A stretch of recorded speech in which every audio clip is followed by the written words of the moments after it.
So hi, welcome again to Jharkhand journey. I hope you are doing well. तो आज की class में हम लोग एक नई स्टोरी को पढ़ने जा रहे हैं जिसका नाम है बन हिरनी कर बेटा। पिछले क्लास में हम लोगों ने तिरिया चरित्र पढ़ा था और तिरिया चरित्र के बाद हम लोगों ने उससे रिलेटेड 50 MCQ करा था। तो आज के वीडियो में हम लोग बन हिरनी कर बेटा पढ़ेंगे और कल फिर से इस कहानी से रिलेटेड जितने भी MCQ बन सकते हैं, लगभग 40-50 MCQ कल कर लेंगे। देन उसके बाद हम लोग स्विच करेंगे अपने नेक्स्ट कहानी 7 भाई 1 बहन पर और फिर उससे रिलेटेड MCQ। ऐसे करते करते हमारा 5 लोक कथा समाप्त हो जाएगा। Then we will shift to next topic. हम लोग नेक्स्ट टॉपिक पे शिफ्ट करेंगे। आई होप मेरे अनुसार हम लोग जो है वो झारखंड कवर करने वाले हैं। झारखंड के जियोग्राफिकल डिवीज़न हम लोग कवर करेंगे। तो अभी फ़िलहाल के लिए हम लोग अपनी कहानी पे फोकस करते हैं। तो अपना कहानी है बनहरनी कर बेटा। ये बेसिकली एक राजा है, ये अपने राजा थे, राजा विक्रमादित्य, उनकी कहानी है। तो पहले इस कहानी के बारे में बात कर लेते हैं। ये कहानी जो है वो लिखे हैं हमारे तिरिया चरित्र के ही राइटर। उनका क्या नाम है? पीटर शांति नौरंगी। ठीक है, ये जो कहानी है वो अपने नागपुरी लिटरेचर में इन्होंने संग्रह करके रखा हुआ है। और ये कहानी पब्लिश कहाँ हुआ है? तो अंगना नाम का बुक में पब्लिश हुआ है। बेसिकली हम इस सीरीज में जितने भी कहानियाँ पढ़ने वाले हैं, 5 कहानी वो अंगना नाम के बुक में ही पब्लिश हुई है। और बनहरनी कर कथा जो है वो फेवल कहानी के रूप में आती है। तो चलिए अब इस कहानी का डिटेल एनालिसिस करते हैं। और ये कहानी बहुत लंबा है, बुक में 13-14 पन्ना का है। हम उसमें से जितने भी पॉइंट जहाँ से भी क्वेश्चन फ्रेम हो सकते हैं उन सारे चीज़ों को उठाकर एक जगह पर लेकर आ गए हैं। शॉर्ट में बना हुआ है। हम लोग उन सारे पॉइंट्स को डिस्कस करेंगे और पूरे कहानी को पढ़ेंगे और देन फिर MCQ करेंगे। MCQ करने के दरमियान लगभग उस MCQ में ही हम 2 बार और कहानियाँ पढ़ेंगे। तो लगभग 3 बार कहानी पढ़ चुके होंगे हम लोग। तो इससे जो है वो एग्जामिनेशन में रिकॉइल करने में सहूलियत होगी। और अगर एग्ज़ाम एक बार और नज़दीक आ जाएगी तो हम लोग उस टाइम भी एक बार उन सारे चीज़ को रिवीजन कर लेंगे। अगर आप जो हैं इस PDF को चाहते हैं कि आप खुद से इस PDF को पढ़ें तो आप जो है हमारा टेलीग्राम चैनल ज्वाइन कर सकते हैं जो कि झारखंड जर्नी के नाम से है। आप सिंपली सर्च बॉक्स में जाइएगा और झारखंड जर्नी सर्च कीजिएगा, वहाँ पे टेलीग्राम चैनल मिल जाएगा अपना, उसको ज्वाइन कर लीजिएगा। वहाँ पे टेलीग्राम चैनल का लोगो जो है वो यही लोगो है, झारखंड का एम्बलम है वहाँ पे। अगर चैनल ना मिले आपको तो you can DM me on WhatsApp. ये है व्हाट्सअप नंबर, आप वहाँ पे DM कर देना, अपन लिंक जो है वहाँ पे शेयर कर देंगे। तो चलते हैं अब अपने कहानी पर। तो एक राज्य में एक राजा रहते थे। राजा का नाम था विक्रमादित्य। ठीक है, राजा का नाम क्या था? विक्रमादित्य। विक्रमादित्य शिकार खेलने में शौकीन थे। वो जंगल जाते थे और शिकार खेलते थे। एक दिन वो अखंड वन में शिकार खेलने गए थे और शिकार जब अखंड वन में गए तो अखंड वन में बहुत तरह तरह के जानवर थे, जिसमें गेदला हिरन हो गया, लंबा, कोटरा और भी दूसरे जानवर रहते थे। तो शिकार खेलने के क्रम में वो अपने ग्रुप से अलग हटके थोड़ा आगे की ओर निकल गए थे जंगल में। जब आगे गए तो उन्हें टॉयलेट लगा, यानी पेशाब लगा। तो वो पेशाब को हम लोग नागपुरी में छोटा बहार बोलते हैं। उन्हें छोटा बहार लगा तो वो एक गड्ढे में वॉशरूम करने लगे। ठीक है, जब वो वॉशरूम करके जब उन्होंने रियलाइज़ किया कि वो अपने ग्रुप से आगे आ गए हैं तो वो जब वापस अपने ग्रुप के पास गए तो उधर से एक जो जंगली जानवर थी, हिरन जो थी, वो प्यासी हुई हिरन उधर घूमते घूमते आ गई और उसने उस गड्ढे में भरा हुआ पानी देखा। तो वो प्यासी थी और वो जो है पानी समझ के उसको पी गई। कुछ दिन बाद जो है उसको रियलाइज होता है कि वो प्रेग्नेंट हो गई है। इसको हम लोग नागपुरी में द्विजीवा बोलते हैं। द्विजीवा हो गई है। हिरन जो थी वो सोचती है कि हम प्रेग्नेंट कैसे हो गई हैं। तो वो अन्य हिरनों से सुनती है कि एक दिन जो थे राजा विक्रमादित्य उधर शिकार खेलते हुए आए थे। तो उसे लगता है कि ज़रूर उसी कारणवश हम जो है वो प्रेग्नेंट हुए होंगे। कुछ दिन बाद समय बीतता गया। हिरन का एक बेटा होता है। तो हिरन का बेटा जो है वो हिरन नहीं होता है, वो आदमी के रूप में आता है, आदमी के रूप में जन्म लेता है। वो हिरण का बेटा जो है वो आदमी के रूप में जन्म लेता है। अब आदमी के रूप में जन्म लेता है तो वो जो हिरण जो है वो क्या करती है कि वो उसे छिपा देती है। वो उसे कहाँ छिपाती है, एक बड़ा सा ढेंगुर करके उसमें कोरकोट नाम का एक पौधा होता है, उसकी पतई से उसको ढक के उसको छिपा देती है और समय समय पर उसको दूध पिलाते रहती है। हिरनी का बच्चा अब धीरे धीरे बड़ा होता है, ठीक है। तो अब धीरे धीरे बड़ा हो रहा है तो वो बस केवल हिरन का दूध पीकर तो जिंदा नहीं रह सकता है ना। तो इस बात को हिरन अच्छे से समझती थी, तो उसने सोचा कि अब कैसे हम इसका पालन पोषण करें। तो वो जो थी वो जंगल से बाहर निकलती है, एक गांव के बाहर वो घूमते घूमते उसे एक कपड़े का टुकड़ा, जिसको नागपुरी में फटा हुआ कपड़ा जो है ना, फटा हुआ कपड़ा जिसको नागपुरी में चेथरा कहा जाता है, ठीक है, और एक फूटा हुआ तुम्बा, तुम्बा मतलब कटोरा, वो लेकर आती है और उसको बताती है कि अब हम तुमको कैसे पोस पाएंगे मतलब कि तुम्हें कैसे बड़ा कर पाएंगे। तुम अकेले मेरे दूध से अब बड़े नहीं हो सकते, तुम अब बड़े हो गए हो। एक काम करो, इस जो कपड़ा को है उसको अपने शरीर पे लपेट लो और ये तुम्बा यानी कि ये कटोरा को टांग कर तुम गांव में जाओ और गांव में जाकर दरवाज़ा दरवाज़ा भीख मांगना, और जो भीख मिलेगा उसी से तुम अपना गुजर बसर करना और बड़ा होना। हम जो है तुम जब दिन भर भीख मांगोगे तो हम जो है वो शाम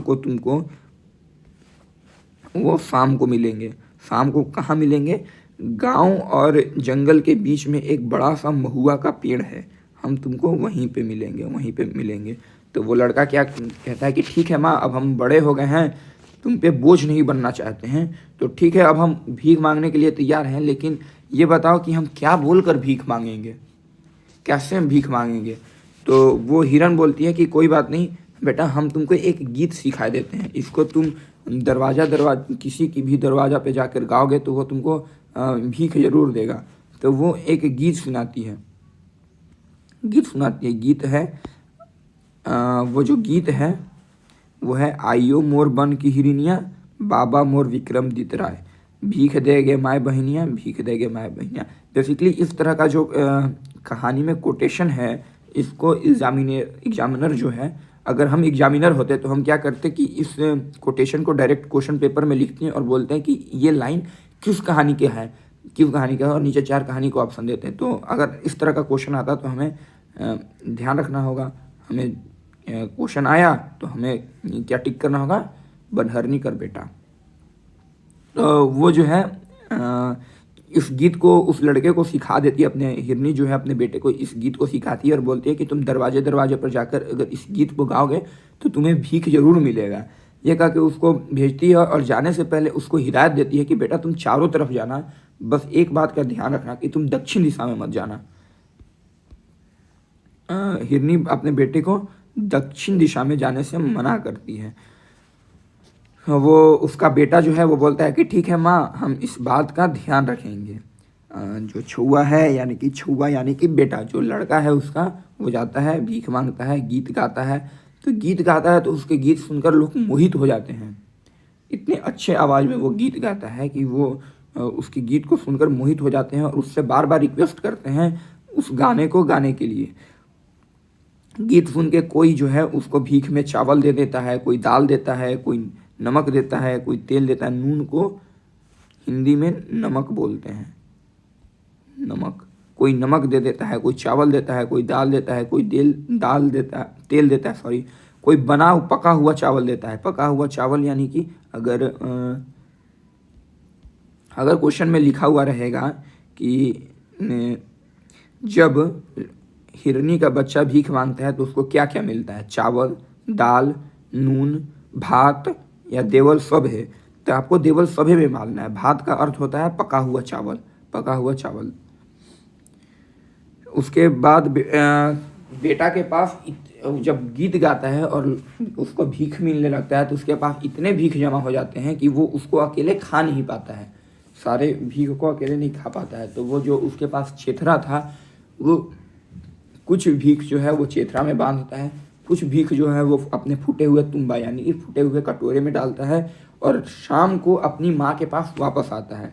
माँ के पास वापस आता है तो माँ उसको प्यार करती है, दुलारती है, उससे बात करती है, उससे पूछती है कि आज दिन भर क्या हुआ। तो वो बोलता है कि हम गीत गाए हैं और उससे हमको बहुत सारा भीख मिला है। ये बोल के वो जो है हिरन को मुरही चूड़ा चावल देता है। मुरही चूड़ा पाकर हिरनी खुश हो जाती है, वो भी खाती है और जो है अगले दिन के लिए वो फिर से तैयार हो जाता है। अगले दिन जब वो भीख मांगता है तो वो इसी प्रकार का गीत गाता है, अयो मोर बन की हिरनिया, बाबा मोर विक्रमदित राय, भीख देगे माय बहनिया, भीख देगे माय।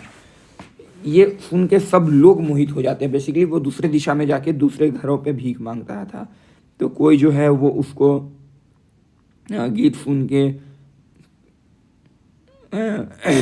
कोई जो है वो धोती दे देता है, कोई लुगा दे देता है, कोई गमछा ला के देता है, कोई उसे भात ला के देता है, कोई रोटी पीठा ला के देता है, कोई चावल दाल देता है। मतलब कि उसे भीख काफ़ी अच्छी मात्रा में मिलता है। शाम को वो फिर से वहीं पहुंचता है। ऐसे करते करते वो 3 दिन में 3 दिशाओं में घूम जाता है। चौथे दिन जो होता है तो चौथे दिन जब वो घर से निकलता है, बेसिकली महुआ के पेड़ के पास से निकलता है, तो वो सोचता है कि हम तीनों दिशा में जा चुके हैं, अब कहाँ जाएं। अब हम कहाँ जाएं। उत्तर दिशा, पूर्व दिशा, पश्चिम दिशा के गांव में तो चले गए हैं, अब दक्षिण दिशा की तरफ जाने के लिए माँ जो है वो मेरी मना की है, तो अब हम कैसे जाएं। फिर वो सोचता है कि चलो चलते हैं, हम किसी का क्या बिगाड़े हैं, किसी का कोई हानि नहीं किए हैं, सब आदमी मन जो है वो हमको इतना प्यार दिखाया है, तो अगर हम किसी का कुछ बिगाड़े नहीं है तो वो लोग मेरा क्या बिगाड़ेंगे। सो हम जो हैं वो दक्षिण दिशा में भीख मांगने जाएंगे। ये बोल के वो दक्षिण दिशा में चला जाता है। दक्षिण दिशा में जाता है जब एक घर के पास वो गीत गाता है। कौन सा गीत गाता है, अयो मोरे बन की हिरनिया, बाबा मोर विक्रमदित राय, भीख देगे माय बहनिया, भीख देगे माय। ये सुन के उस गांव के पुरुष जो हैं, पुरुष महिलाएं बच्चे जो हैं वो कूद के आते हैं और वो सोचते हैं कि ये क्या गा रहा है। तो उसको बोलते हैं कि बेटा तुम एक बार और सुनाओ। तो वो लड़का एक बार और सुनाता है। तो ये सुन के आदमी जो है उसको भीख तो देते हैं, लेकिन वो सोच में पड़ जाते हैं कि ये जो है इस तरह का गीत क्यों गा रहा है। और वो जो है वो चले जाते हैं अपने राजा के पास। राजा के पास जाके बताते हैं कि एक लड़का ऐसे गीत गा रहा है। बेसिकली राजा को किस लिए बताते हैं वो गांव वाले लोग, क्योंकि वो जो गीत गाता है उस गीत में एक लाइन है कि अयो मोर बन की हिरनिया, यानी कि इसका मतलब है क्या कि माँ जो है वो मेरी जंगल की हिरन है, बाबा मोर विक्रमदित राय, और मेरे जो पिता हैं वो विक्रमदित राय हैं। बेसिकली वो जो दक्षिण दिशा का गांव था ना वो डायरेक्ट कंट्रोल में आता था विक्रमदित राय के। तो अगर किसी गांव में किसी भी जगह अगर लोग जो एक भीख मांगने वाला लड़का बोलता है कि मेरे पिताजी इस इलाके के राजा हैं, इस जगह के राजा हैं, तो ऑब्वियस सी बात है कि लोग जो हैं वो राजा के पास जाएंगे इस बात की पुष्टि करने। तो लोग चले जाते हैं। तो जैसा कि हम लिखे हैं, दक्षिण दिशा में भीख मांगने पर गांव वाले राजा को उसके बारे में बताते हैं। तो जब राजा को बताता है गांव वाले कि एक लड़का भीख मांगने वाला है, वो बोलता है कि आप जो हैं उस लड़के के पिता हैं। तो राजा भी अचरज में पड़ जाता है। तो वो बोलता है राजा कि ठीक है, तुम उस लड़के को महल में लेके आना, उसको बोलना कि यहाँ तुमको बहुत सारी भीख मिलेगी, यहाँ तुमको बहुत सारा भीख मिलेगा। तो लोग जो है वो उस लड़के को बताते हैं कि तुम महल में चलो, महल में गाना गाओ, तुम्हें वहाँ बहुत सारा भीख मिलेगा। इस सुन के जो बच्चा है वो तैयार हो जाता है। पहले वो डरता है, फिर सोचता है कि जब राजा इतना प्यार से बुला रहे हैं और इतने सारे आदमी हमको लेने आए हैं, तो इन सब चीज़ों के इनकी बातों का मान रखना चाहिए और हमको जाके महल में गाना चाहिए। जब वो महल में आता है तो देखता है कि राजा हैं, रानियाँ, बहुत सारे राजकुमार और भी दूसरे आदमी वहाँ पे उपस्थित हैं। और लड़का जो है वो क्या पहन कर आता है, लड़का जो है करिया रंग का गमछा पहन कर आता है। करिया मतलब ब्लैक, ब्लैक कलर का गमछा पहन कर आता है। बेसिकली उसको ब्लैक कलर का गमछा कहाँ मिलता है, ब्लैक कलर का गमछा उसको भीख में तो मिला हुआ रहता है। ब्लैक कलर का वो गमछा पहन कर आता है। तो जैसे ही वो आता है तो राजा उसको आदेश देते हैं कि हाँ अब तुम अब गाना सुनाओ। हुकुम पाते ही वो बच्चा जो है राग और सुर मिलाता है और गाना स्टार्ट कर देता है। कौन सा गाना गाता है, अयो मोरे बन की हिरनिया बाबा मोरे विक्रमजीत राय, भीख देगे माए भीख देगे बहनिया। ये सब सुन के सब चुप हो जाते हैं, हैरत में पड़ जाते हैं। और रानियां जो थी और जो महिलाएं जो थी वो अपने आंसू पोंछने लगती हैं। और सभी जो हैं जब गाना ख़त्म हो जाता है तो उसको फिर से बोलते हैं कि तुम फिर से गाओ। लड़का फिर से गाता है। इसके बाद जब राजा जो है उसको सारे लोगों को वहाँ से बोलते हैं कि आप लोग जाइए, गाना ख़त्म हो गया, अब उसको भीख देना है हमको। तो जैसे ही वो लोग चले जाते हैं तो राजा उस लड़के को अकेले में बुलाकर पूछते हैं कि तुम कहाँ के हो, तो ये कहाँ के है किस के तोर माए के तोर बाप कहाँ रहीसला का करीसला, मतलब कि तुम कहाँ के हो और तुम्हारी माँ कौन है, तुम्हारा बाप कौन है, तुम कहाँ रहते हो, क्या करते हो। तो लड़का जवाब में देता है कि महाराज मैं बस इतना जानता हूँ कि एगो हिरन जो है वो मेरी माँ है, वही हमको जंगल में पास पोस कर बड़ा की है और गांव में भीख मांग कर जीने के लिए बताई है। और ये गीत भी है वो मेरी माँ ही सिखाई है और गीत का असली अर्थ जो होता है वो हमको खुद नहीं आता है। राजा जो है वो सोच में पड़ जाता है और देखता है, एनालाइज करता है, पहले उसको ऊपर से नीचे देखता है और देखता है कि इस लड़के का रंग रूप जो है वो राजा के बेटे जैसा ही है, राजाओं के बेटे जैसा ही है। इसके बाद वो राजा जो है वो डिसाइड करता है कि इसको हम जो है वो पास पोष कर बड़ा करेंगे, इसको पोषेंगे और देखेंगे ये आदमी कैसा बनता है। तो राजा जो है वो उस लड़के से कहते हैं कि बाबू आज से तुम भीख मांगना बंद करो, तुम जो है इसी महल में रहना, राजकुमार जैसा पहनना, उनके जैसा खाना, उनके जैसा शिक्षा लेना और यहीं पे खेलना। उसके बाद जो अपना वो है क्या बोलते हैं बाप, लड़का जो है वो तैयार हो जाता है और राजा जो है वो आदेश देते हैं अपने नौकरों को कि इसको नहला धुला कर सुंदर कपड़ा पहनाओ, खिलाओ पिलाओ। और जो लड़का जो है वो सुख से उस महल में रहने लगता है। लेकिन वहाँ वो अकेला लड़का नहीं है, वहाँ और भी राजकुमार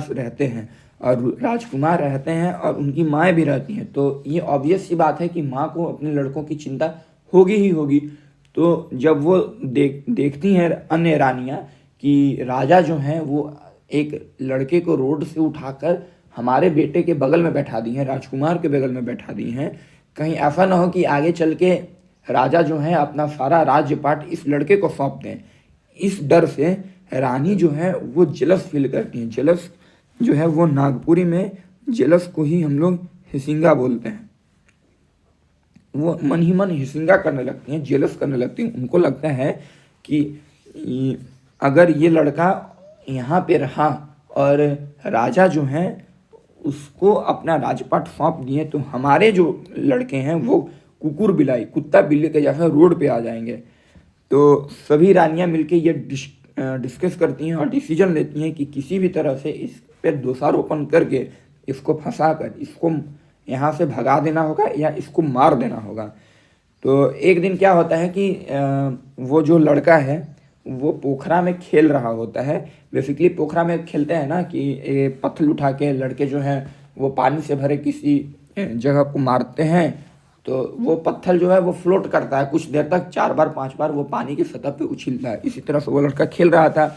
उसी समय बड़ी वाली जो रानी थी वो नहा रही थी और जब वो देखती हैं कि ये लड़का पानी के अंदर खेल रहा है तो वो जो है वो एक बैग चिल्लाने लगती हैं और प्लान बनाती हैं कि अब उनको मौका मिल गया है, एक बहाना मिल गया कि अब उस लड़के को मारना होगा। तो वो एक झूठ मूठ के चिल्ला उठती हैं और वहाँ झूठ मूठ के चिल्लाती हैं और वहीं पे गिर जाती हैं और बोलती हैं कि ये जो लड़का है वो हमको मार रहा है, मार कर मेरा कमर तोड़ दिया, और अपने कमर को पकड़ के जोर जोर से रोने लगती हैं।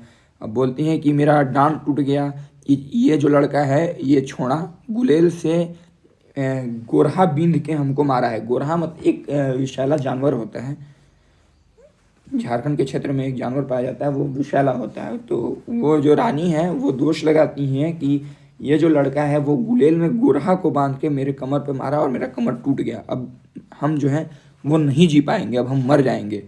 लोग जो हैं उनके नौकर चाकर उनको उठाते हैं और महल में ले जाते हैं। तो रानी जो है वो चिल्लाती हैं झूठ मूठ का और अपने कमरे में लेट जाती हैं, वहीं गिर जाती हैं और रोने लगती हैं कि अब जो है अब हम नहीं बचेंगे, मेरा डांड टूट गया। ये देखिए, हाय आयो मतलब हाय माँ, हाय बाबा, हाय पापा, मोर डांड टूट गिलोय, मेरा कमर टूट गया। ई छोड़ा ये लड़का गुलेल से एक गोरहा बिंधलक, माने गुलेल से एक गोरहा बांध के मारा और मोर डांड के तोड़ देलक, मेरा कमर के तोड़ देलक। हाय दैया, अब मैं नहीं बचबू, अब हम किसी भी कीमत पर नहीं बचेंगे, मर ही जाएंगे। तो राजा के पूछने पर रानी जो है, जब ये सब चल ही रहा होता है नौटंकी, तो राजा आते हैं, राजा पूछते हैं कि क्या हुआ बताइए। तो राजा के पूछने पर रानी जो है वो तो इसी इंतजार में रहती है कि राजा कब पूछे और हम जो है इस सारे घटना का दोष उस लड़के पर डाल दें और उसको मरवा दें। तो रानी अपना दर्द का दोष जो है उस लड़के पर डालती है।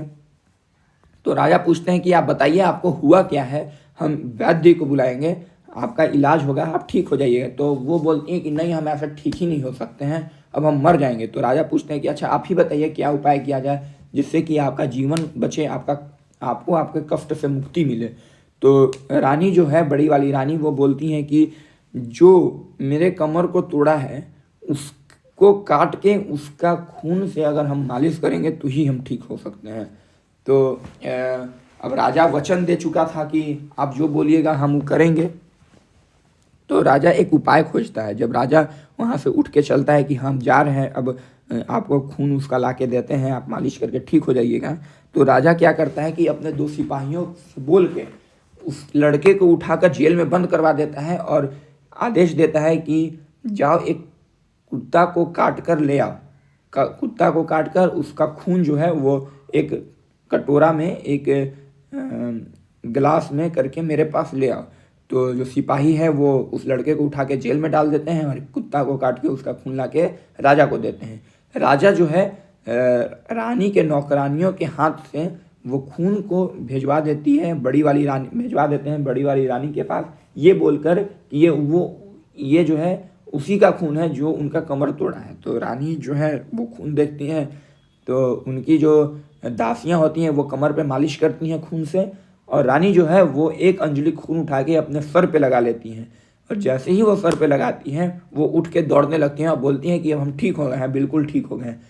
क्योंकि उन्हें पता चलता है कि ये खून जो है उस लड़का का ही है, तो लड़का ऑब्वियस सी बात है वो मर गया होगा। लेकिन रानी को नहीं पता था कि लड़के को जेल में डाल के उसको कुत्ता का खून दिया गया है।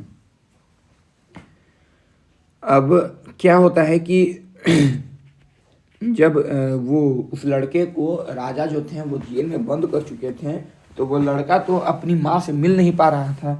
तो उसकी माँ जो थी वो चिंता में थी कि मेरा बेटा कहाँ चला गया है, अभी तक वापस नहीं आया है। क्योंकि उन दोनों के बीच में एक अग्रीमेंट था कि तुम दिन भर भीख मांगोगे और शाम को जो है वो महुआ के पेड़ के नीचे आकर हमसे मिलोगे। तो वो जब बहुत दिन हो जाता है, लड़का नहीं वापस आता है उस पेड़ के पास, ये अपनी हिरन जो थी वो थक जाती है इंतज़ार करते करते। तो वो गिल्ट फील करती है। वो गिल्ट किस बात का फील करती है? वो गिल्ट फील इसलिए करती है कि हम उस लड़के को ये गीत क्यों सिखा दें, क्योंकि इस गीत का अर्थ तो उस हिरन को पता था लेकिन उस लड़के को नहीं पता था ना। तो वो गिल्ट फील करती है कहीं इस गीत के चक्कर में मेरा बेटा खतरे में तो नहीं पड़ गया हो। तो ये सोचकर वो क्या करती है कि कुछ खाने पीने का सामान बांधती है और अपने सींग में एक दिया जलाती है। सींग में दिया बांधकर वो उसे ढूंढने निकलती है। बहुत दिन ढूंढने के पश्चात वो जो है वो संजोग से उस जेल के किनारे पहुंचने लगती है। वो जब ढूंढ रही होती है अपने बेटे को, तो वो एक गाना गाती है, गाना इन द सेंस गीत गाती है। गीत गाती है कि कने बेटा का भेले रे, मतलब क्या बेटा क्या हुआ रे, का कारण बेटा नी घोले, मतलब किस कारण से तुम वापस नहीं आए।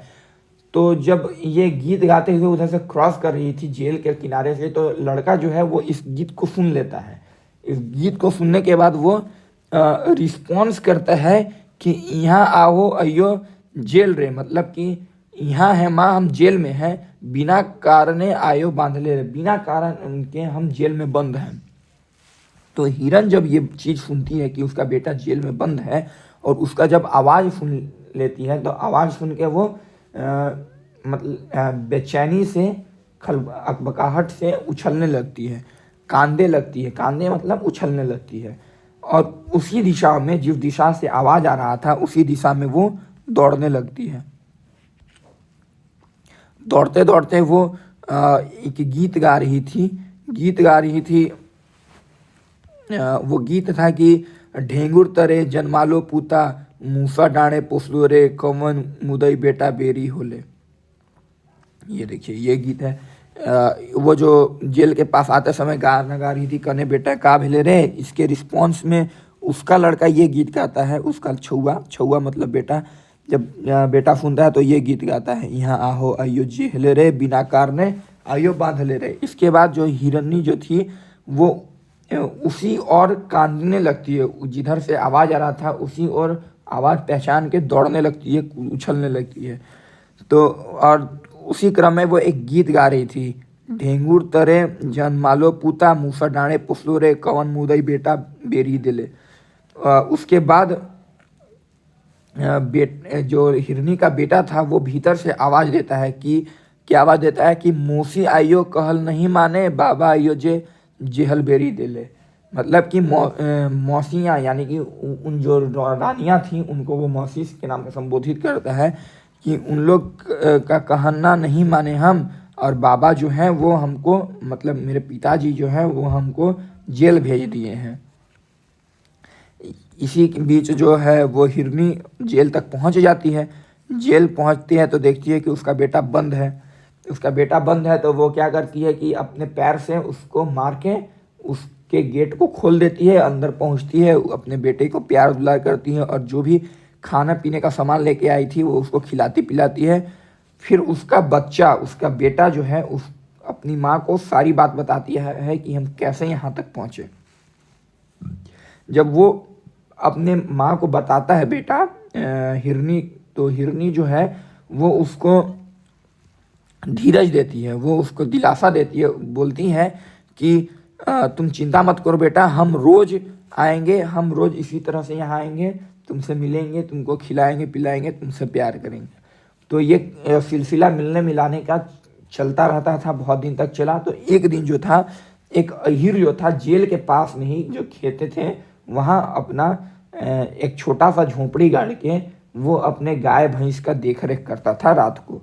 तो अहीर जो था वो देखा कि एक हिरन आती है रोज़ यहाँ पे, तो पहले वो नज़रअंदाज किया। फिर जो है वो जब 4-5 दिन देखा कि ये हिरन कंटिन्यू आती है और जेल की तरफ जाती है, तो वो क्या करता है कि वो उस हिरन के पीछे पीछे जाता है और जाकर देखता है कि ये हिरन जा कहाँ रही है। इसके बाद जो देखता है कि हिरन जो है वो गीत गाते जा रही है, अंदर से भी एक गीत की आवाज़ आ रही है। वो दरवाज़ा तोड़ती है, अंदर जाती है, अपने बेटा को खिलाती पिलाती प्यार दुलार करती है और वापस चली जाती है सुबह होते ही। जब ये चीज़ 2-3 दिन अहीर देख लेता है तो वो जो है वो सुबह फ़ौरन एकदम सुबह सुबह जो है वो महल की ओर दौड़ कर जाता है और वहाँ पहरेदार को बोलता है कि हमको राजा से अर्जेंट में मिलना है, उनसे को कुछ बताना है, उनको जेल के बारे में कुछ बताना है। तो जब सैनिक जो थे, जो सिपाही जो थे राजा के, वो उस अहीर को राजा के पास ले जाते हैं। तो राजा जो पूछता है कि क्या हुआ, इतना सुबह तुम जो है वो यहाँ क्यों आए हो। तो अहीर जो है कि अहीर जो था वो सारा बात बताता है उसको। तो राजा जो पूछते हैं कि तुम सच बोल रहे हो या झूठ बोल रहे हो, तो अहीर बोलता है कि हम कसम खाते हैं, हम सच बोल रहे हैं, हम झूठ नहीं बोल रहे हैं। अगर आपको विश्वास नहीं है तो आप खुद चल कर देख लीजिए।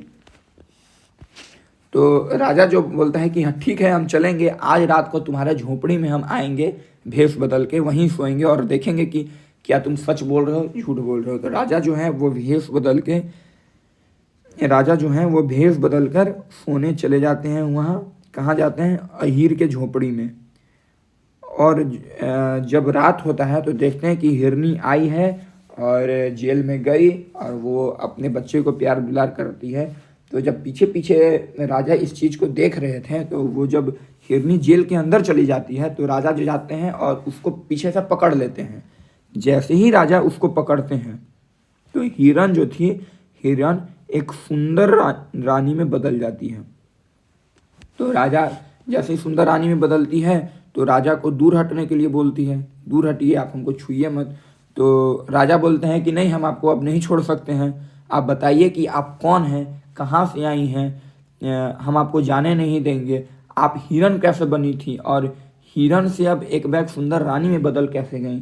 तो जो हिरनी रानी थी, यानी कि मतलब जो रानी जो हिरन से बदली हुई थी, जिसको अभी हम लोग हिरनी रानी के रूप में बोलेंगे, तो जो हिरनी रानी जो थी वो बोलती है कि राजा इसके पीछे बहुत लंबी कहानी है, लेकिन हम आपको थोड़ा शॉर्ट करके उसको बताते हैं। तो वो बोलती है कि मेरा नाम मेनका है और हम इंद्रलोक की अप्सरा हैं। मेरा नाम मेनका है, हम इंद्रलोक की अप्सरा हैं। एक दिन एक संत आए थे, एक मुनि आए थे, मुनि विश्वामित्र आए थे, किसी काम से आए थे इंद्र के पास। तो उनका भेष देख के, उनकी भेष देख के मेरा जो है वो हंसी छूट गया। और ऋषि विश्वामित्र थे, वो गुस्सा हो गए और गुस्सा होकर हमको श्राप दे दिया। बोले कि तुमको अपनी जवानी और अपनी सुंदरता पर इतना घमंड है, जाओ तुम धरती पर एक हिरनी के रूप में जाओ और वहीं पे मर जाना। तो जब वो श्राप देते हैं तो हम गिड़गिड़ाते हैं, उनका पैर पकड़ लेते हैं और इस श्राप से मुक्ति होने का उपाय पूछते हैं। तो वो बोलते हैं कि जब तुम एक राजा के बेटे को जन्म दोगी और जब वो राजा तुमको छुएगा तो तुम वापस अपने रूप में आ जाओगी। तो राजा कहते हैं कि मोर छुआ के आप इतना कष्ट दिए हैं, हम जो हैं वो अपने बेटा को इतना कष्ट दे हैं, इतना दुख हुआ है मेरे कारणवश। तो आप जो हैं आप जो हैं हमारे महल चलिए, अब आप कहीं मत जाइए। तो रानी जो हिरनी रानी है वो बोलती है कि आप तो एक तो मेरे बेटे को कष्ट दिए हैं, उसको जेल में बांध रखे हैं, आपकी जो रानियां हैं उसको मारने की साजिश रची रही थी। तो अगर अब हम माँ और बेटे दोनों वहाँ जाते हैं आपके महल में, तो क्या आपकी रानियां हमको एक्सेप्ट करेंगी, क्या हमको सह लेंगी? तो राजा कहते हैं कि हम जो है इसका उपाय करेंगे, हम इसका उपाय करेंगे कि आप दोनों का कोई कष्ट नहीं हो। तो हिरनी रानी जो है तो वो बोलती है कि तो ठीक है, जब तक जो है आप हमको आदर मान से महल में नहीं ले जाते हैं, हम लोग को जो है यहीं रहने दीजिए। जिस दिन आप हमारे सुख दुख का इंतजाम वहाँ कर लीजिएगा, उपाय वहाँ पे कर लीजिएगा, महल से यहाँ तक जिस दिन बेसिकली रानी बोलती हैं कि जिस दिन आप जो हैं हम माँ बेटे का महल में रहने का इंतज़ाम कर लीजिएगा, उस दिन आप जो हैं महल से लेकर जेल तक एक एक ठेहुना सिंदूर बिछाइएगा, छिड़वाइएगा और हमको मान और मर्यादा से लेने आइएगा, तब उसी दिन हम आपके साथ महल में चलेंगे। तो राजा बोलता है कि ठीक है, हम करते हैं। तो राजा आता है घर उस दिन और अपने नौकरों को आदेश देता है एक नया कुआं खोदने के लिए। दूसरे दिन सुबह तक वो कुआं खुद के तैयार हो चुका होता है और रानियों से वो जो उसकी बाकी रानियां थीं उससे वो कुआं का पूजा करवाने के लिए बोलता है। तीसरा दिन जब सुबह सुबह पुरोहित जो हैं वो पूजा कराने के लिए आते हैं और रानियां जो हैं वो पूजा करने के लिए बैठती हैं, तो जैसे ही वो अर्घ देने के लिए झुकती हैं कुआं के पास, तो राजा क्या करता है, अपने सिपाहियों को इशारा करता है और जो है वो सारी रानियों को कुआं में ढकेल के ऊपर से उसको मिट्टी से भर देता है। सारी रानियां मर जाती हैं। उसके बाद जो है राजा क्या करता है कि राजा आदेश देता है अपने अपने नौकरों को आदेश देता है कि जाओ, अब क्या करो तुम कि महल से लेके और वहाँ तक, महल से लेके जेल तक सिंदूर, एक एक ठेवना सिंदूर छितराओ। और राजा के कहे अनुसार काम हुआ। फिर राजा जो है गाजा बाजा मतलब बारात जैसा गाजा बाजा के सहित जेल में गए और गाजा बाजा के सहित हिरनी रानी और उसके बेटे को लेकर महल में आए और सुख से राजपाट करने लगे। महल में लाते हैं हिरनी रानी और बेटा को महल लाते हैं और सुख से राजपाट करने लगते हैं।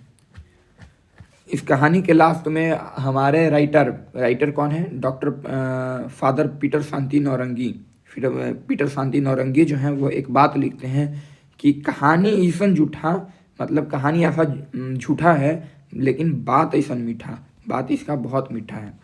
तो हमारा कहानी यहाँ पे ख़त्म हो जाता है, एंड हो गया अपना कहानी। नेक्स्ट डे हम लोग इससे रिलेटेड सारे MCQ करेंगे और जब MCQ करेंगे तो MCQ के दरमियान हम लोग कहानी को फिर से डिस्कस करेंगे। तो हमको लगता है कि MCQ करने के दौरान 2 बार कहानी और डिस्कस हो जाएगा, एक बार यहाँ पे कर लिए हैं 3 बार, तो कहानी अच्छे से हमारे सबकॉन्शियस माइंड में फिट हो जाएगा, जिसके बाद एग्जामिनेशन हॉल में हमें रिकॉइल करने में कोई परेशानी नहीं होगी। अगर आप जो हैं इस कहानी को चाहते हैं, इस कहानी की PDF स्लाइड्स को चाहते हैं अपने से रिवीजन करने के लिए, तो आप इस टेलीग्राम चैनल को ज्वाइन कर लीजिए। यहाँ पे हम लोग जो हैं वो कहानी को फॉरवर्ड करते हैं, यहीं पे सारे PDFs, सारे हैंड रिटन नोट्स हम लोग फॉरवर्ड करते हैं। अगर इस कहानी से आपको वैल्यू मिलती है तो आप जो है अपने दोस्तों के साथ इसे शेयर कीजिए। उन तमाम दोस्तों के साथ शेयर कीजिएगा जिनका language paper Jharkhand competitive examination में नागपुरी होने वाला है, उनको बहुत हेल्प करेगी। तो इसी के साथ हम लोग अपना वीडियो एंड करते हैं, मिलते हैं नेक्स्ट वीडियो में MCQ के साथ। हम लोग अगले वीडियो में 40 to 50 MCQ करेंगे और कुछ MCQ आपको प्रैक्टिस के लिए भेज दिया जाएगा। आप जो है वो टेलीग्राम चैनल ज्वाइन कर लीजिएगा। अगर टेलीग्राम चैनल ज्वाइन करने में परेशानी आ रही है तो आप इस WhatsApp नंबर पर DM कीजिएगा, हमारी टीम जो है वो आपको लिंक इसकी प्रोवाइड कर देगी। That's all for today.